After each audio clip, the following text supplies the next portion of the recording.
Αυτό το που φάνε τελικά έφερε γούρι στην ομάδα. Ακριβώς.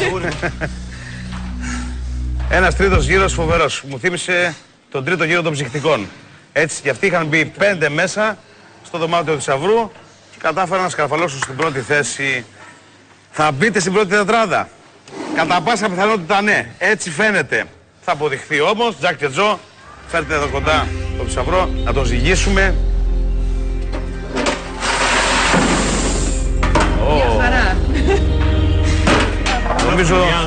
Νομίζω ότι είμαστε τετράδα.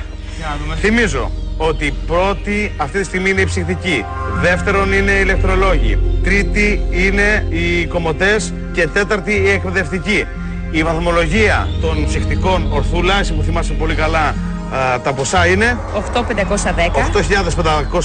ευρώ. Οι ηλεκτρολόγοι έχουν 7.950, πολύ σωστά. Οι κομμωτές έχουν 6.890 και η εκπαιδευτική 6.760.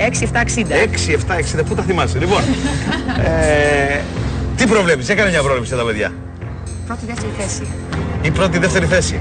Πάνω από 8.000 δες. Μπορεί. Πάνω από 8, Ναι. Και εγώ πάνω από 8 λέω. Έτσι βλέπω το γούρι το μπουφάν. Για να δούμε, θα φύγουν οι εκπαιδευτικοί από την τετράδα.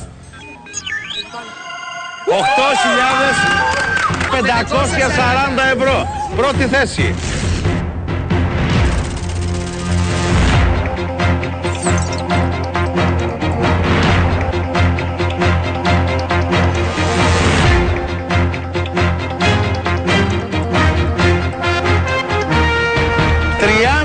Διαφορά από τους ψυχτικούς.